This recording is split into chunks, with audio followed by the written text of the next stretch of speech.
Hello guys and welcome back to my channel Game of Fun.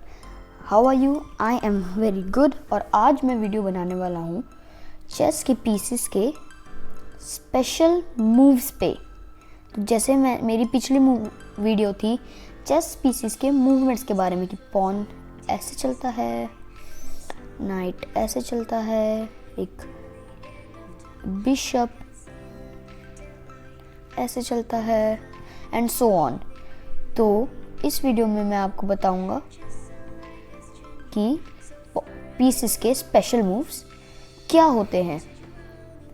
So for example, जैसे मैंने आपको पिछली video में एन पासांत के बारे में बताया था कि जब एक पॉन, जैसे वाइट का पॉन 5th रैंक पे होता है जब, या फिर ब्लैक का पॉन 4th पे, यहाँ पे वाइट का एग्जांपल लेते हैं, और उस तो वाइट का पॉन 5th रैंक पे और ब्लैक और उसके बगल वाली फाइल में यानी कि ई फाइल पे, तो एफ या डी फाइल के ब्लैक के पॉन अपने 2 इनिशियल स्टेप चलते हैं तो इस पॉन को उन्हें n% कैप्चर करने का ऑप्शन होता है। फॉर एग्जांपल, ब्लैक ने ये पॉन चला तो वाइट ऐसे कैप्चर कर सकता है,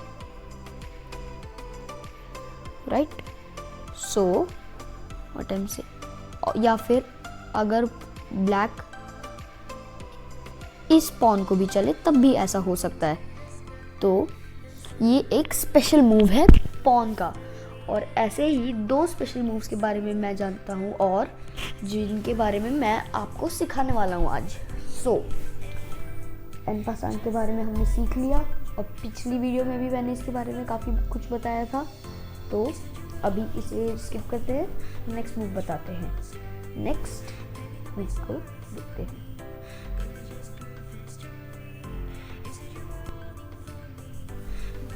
सो गाइस, यहाँ पे आप एक ऐसी पोजीशन को देख रहे हैं जो कि लगभग हर कम रेटेड गेम में बन जाती है।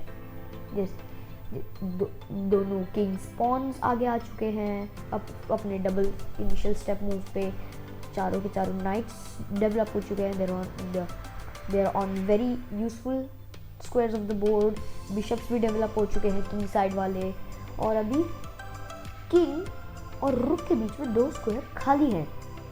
अब ऐसे में हम कर सकते हैं कासलिंग, जैसे कि आप यहाँ देख सकते हैं। किंग का ये नॉर्मल मूव होगा, एक किंग का ये एक नॉर्मल मूव है, बट ये, या फिर आप यहाँ भी क्लिक कर सकते हैं जिस सॉफ्टवेयर को मैं यूज़ कर रहा हूँ chess.com, उसमें, पर यहाँ पे जब आप किंग को ले जाते हैं तो कासलिंग होती है। अब कासलिंग कैसे होती है?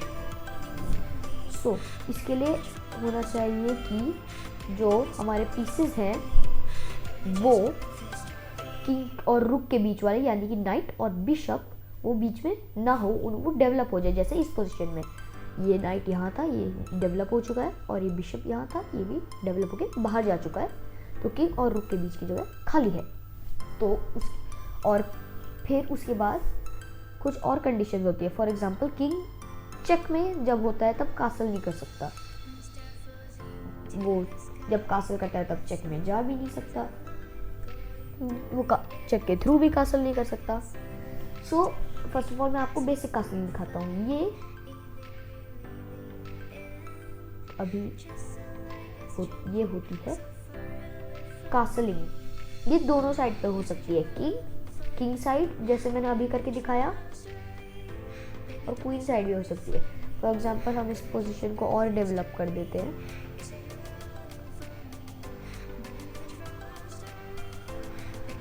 थोड़ा सा, और क्वींस को भी हटा देते हैं। तो अब आप देख सकते हैं कि यहाँ पे वाइट का मूव है और किंग किसी दोनों साइड कासल कर सकता है, बहुत ही आराम से वो दोनों साइड कासल कर सकता है। अगर किंग साइड कासल करेगा तो वह इस साइड जाएगा, और अगर क्वीन साइड कासल करेगा तो वो इस साइड ऐसे जाएगा। अब कुछ लोगों के मन में क्वेश्चन आ रहा होगा कि इस साइड जब किंग गया तो वो 2nd लास्ट स्क्वायर पे पहुंच गया, लेकिन इस साइड 3rd लास्ट स्क्वायर पे पहुंचा। ऐसा क्यों? क्योंकि अब इसमें भी ये है कि किंग जब जिस भी तरफ कासल करे वो 2 ही स्क्वायर जाता है। जैसे यहाँ पे 1 2, यहाँ पे 1 2, और रुक उसकी दूसरी साइड आ जाते हैं, रुक उसके बगल में आ जाते हैं। जैसे किंग साइड क्या तो 1 2 और रुक यहाँ आ जाएगा। सॉरी, मैं अभी किंग वापस ले आता हूँ नीचे। ओके, और यहाँ इस क्वीन साइड करेगा तो 1 2, किंग यहाँ और रुक उसकी दूसरी साइड। ऐसे होती है कासलिंग।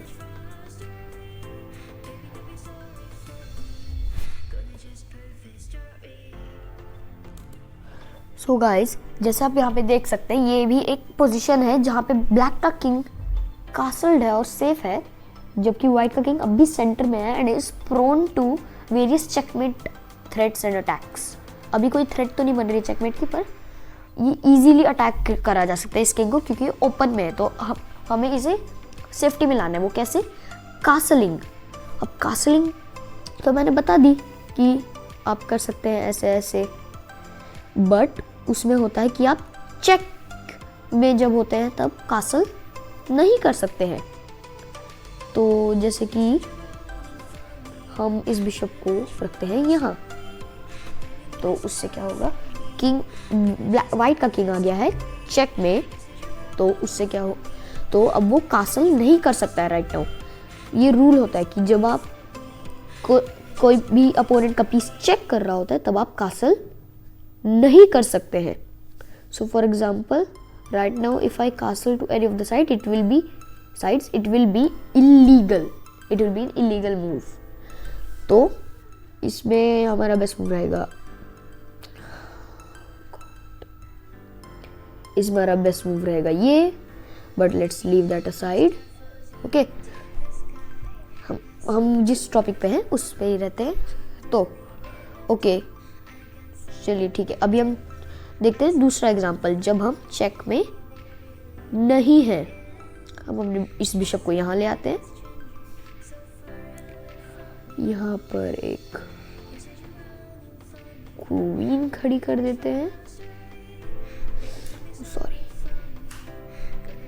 ब्लैक की भी क्वीन यहाँ पे कर देते हैं टू मेक इट इक्वल। तो ऐसी भी एक पोजीशन आ सकती है आपके पास वेरी वेरी ऑफन। तो यहाँ पे भी आप यहाँ पे क्योंकि किंग इस साइड कासल नहीं कर सकता है, वाई? क्योंकि यहाँ पे क्वीन है बीच रास्ते में, इसलिए नहीं जा सकता है, और किंग चेक में भी नहीं है, पर वो इस साइड कासल नहीं कर सकता। रेगुलरली हम कासल कैसे करते? ऐसे, but in this particular position it is illegal. Why? क्योंकि ये जो बिशप है जो हमने यहाँ रखा, इसका डायगोनल ऐसे पॉइंट कर रहा है, और अगर हमें कासल करना है we have to castle through this check, you know, through this check. हम इस चेक के बीच में से होकर पार जा रहे हैं, जो कि अलाउड नहीं है। So just so that you can easily remember it, अगर आप कासल करते हैं और आप कासल करने के बाद आपके रुक पे अटैक आ जाता है किसी पीस का, that means your castling is illegal. But what the rule is कि you can not castle through check. जब आपके सेकेंड स्क्वायर के बीच में जो है वो चेक में, तो आप नहीं कर सकते। और एक और चीज़ जो कि मतलब it's very very obvious, when you castle you should not end up in check. So for example, just remove this bishop. मान लीजिए इस बिशप ने यहाँ पे कैप्चर किया था हमारे नाइट को, हमने ऐसे कैप्चर किया था, फिर उसके बाद और फिर ये क्वीन यहाँ किसी तरह लेट्स से यहाँ आ गई थी।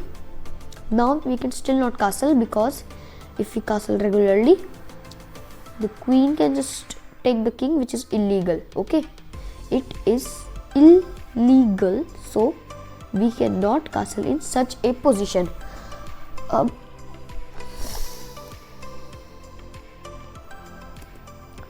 So guys, अब हम आ चुके हैं अपने इस वीडियो के थर्ड और लास्ट स्पेशल मूव पर। So इस स्पेशल मूव का नाम है पॉन प्रमोशन। तो जैसे व्हाइट का पॉन बोर्ड के एंड को रीच करने वाला है, आप सब जानते हैं पॉन सिर्फ आगे बढ़ सकते हैं, वो पीछे नहीं आ सकते हैं। इस पॉन ने यहाँ से अपनी जर्नी शुरू की थी इस स्क्वायर से, जाहिर सी बात है, क्योंकि ए फाइल का पॉन है, यानी कि इसने यहाँ से अपनी जर्नी शुरू की होगी वाइट के पॉन ने, और वो यहाँ पे पहुँच गया है। अब वो बोर्ड के एंड पे पहुँचने वाला है। क्या इसका मतलब है कि अब ये पॉन यूजलेस हो जाएगा, इसका कोई काम नहीं रहेगा? नहीं, ऐसा नहीं है, क्योंकि एक पॉन को जब आप बोर्ड के यहाँ पहुँचा देते हैं, that is very very beneficial for you. Okay, why that is so, I am going to tell you that right now. So let's say it's white to move, white की चाल है अभी, तो white क्या कर सकता है, वो अपने पॉन को यहाँ बढ़ा सकता है, और ऐसा जब आपका पॉन अपोनेंट की साइड पहुंच जाता है बोर्ड के, तब क्या होता है, आपका पॉन प्रमोट कर सकता है, यानी आपका पॉन प्रमोट कर सकता है, यानी कि वो बोर्ड के इस एंड को पहुंचने के बाद किसी भी पीस में बदल सकता है, एक किंग को छोड़ के। आप देख सकते हैं कि अगर ये पॉन यहाँ चले जाता है, तो वो इस किंग को छोड़ के कोई और पॉन को छोड़ के किसी भी पीस में ट्रांसफॉर्म हो सकता है। फॉर एग्जाम्पल, ये पॉन एक बिशप बन सकता है, ये पॉन एक नाइट बन सकता है, ये पॉन एक रुक बन सकता है, और बेस्ट ये पॉन एक क्वीन बन सकता है, रानी बन सकती है। नाउ सबसे बेनिफिशियल होती है रानी, क्योंकि it's the most dangerous piece on the board, everybody knows that. तो जब हम एक पॉन को बिशप, नाइट या फिर रुक में प्रमोट करते हैं, तो उसे बोलते हैं एक under promotion. These three are under promotion pieces. अगर किसी पॉन को इनमें प्रमोट किया जाए तो वो अंडर प्रमोटेड कहा जाता है, और अगर एक क्वीन में तब्दील किया जाए, उसे प्रमोट किया जाए एक क्वीन में, तो वो एक नॉर्मल प्रमोटेड पॉन ही बुलाया जाता है, सिर्फ एक promoted pawn. So this pawn right here, जिसने अपनी पूरी जर्नी तय की, या इतना लंबा रास्ता, ये है एक pawn promoted to a queen. So guys, यही थे हमारी वीडियो के तीनों special moves, en passant, castling and pawn promotion. So thank you for watching this video. If you liked it, press the like button, subscribe to the channel, and I'll see you in my next video. Till then, goodbye, take care.